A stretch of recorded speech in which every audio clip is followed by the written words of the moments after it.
Greetings, peace be with you. So in this video, I'm going to be sharing with you, the why, the what, and the how of sun gazing. So this is an ancient practice which I believe originated back in ancient Egypt. I'm actually in the middle of a session right now. It's like the perfect time right now. I'm going to be sharing with you exactly how to go about it so that you can get the maximum benefit out of it, right? So why is it beneficial for us in the spiritual community, as spiritual seekers, as those on the path of self-realization, to really connect with the consciousness of the sun? Okay, now first and foremost, it's interesting to note the parallels. Like with ancient Egypt, it was Ra, the sun god, and in that culture and that civilization, which are believed to be an advanced civilization even compared to where we are right now, they were thought of as connecting with the energy of the sun. In the same way, we see, for example, the Son of God, right? S-O-N of God. And we see Jesus Christ, right?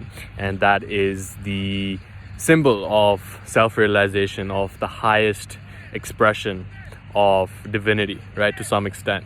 And the similar and the parallel between the Son of God, S-O-N, and the Son of God, S-U-N, is that both of them shine unconditionally, right?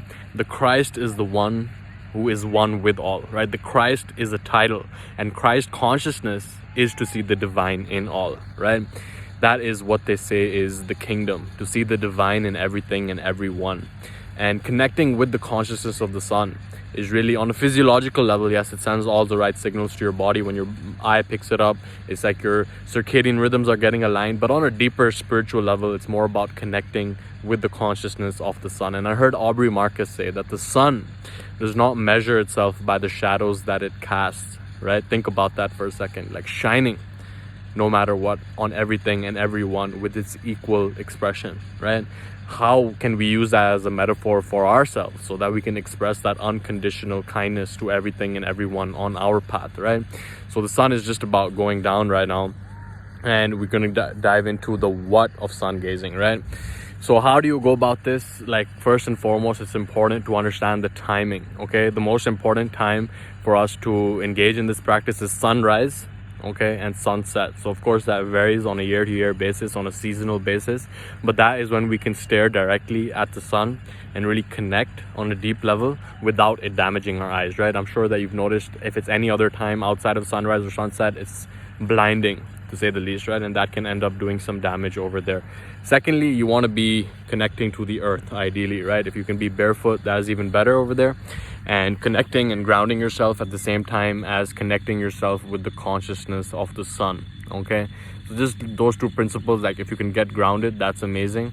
And if you can really do it sunrise or sunset, depending on where you are right now, don't worry about your eyes getting damaged, because that is a time where you can actually look directly at it and connect at a deep level without it causing any damage in the long term, okay? And then in terms of the thought process, in terms of how to go about it, so the way I go about it is really just grounding myself, getting present, and breathing deep into my diaphragm and out, and really connecting with that consciousness. Okay, so it's not rocket science. All right, it's pretty simple. The main things are just the timing, sunrise or sunset, right before the sun's going down, right when it's coming up. And there's something special about the energy when the dawn is becoming dusk and the dusk is breaking and sunrise is arising, right? There's something different about the energy in the earth on the electromagnetic field based on the Schumann resonance score as well. If you looked into that, you can do some more research, but the electromagnetic frequency is very, very different during those peak hours where we can really use them to connect with this higher level of awareness, right? And it's interesting to note, even these quote-unquote enlightened beings, when they're depicted in the art, then we see them with the sun in the background, right? And I see that as an expression of unconditional love, right? If there was any type of love that I would see God as expressing, it would be unconditional, right? Without any conditions. And that's similar to the sun, which shines no matter what, no matter on who, no matter where, it's always shining. And what if we could use that as an example of our own expression, to express who we really are, to express that kindness, to not pass that judgment? Of course, it is easier said than done, but it is a practice at the end of the day, right? We go through these rituals, we go through these routines, we are going through this journey of self-development, improvement, of spiritual growth, and that journey is what allows us to see reality for what it really is. And intellectually, yeah, we can understand that, but until we live that on a day-to-day basis, it doesn't really account for much, right? So just a quick video for you over here on sun gazing, right?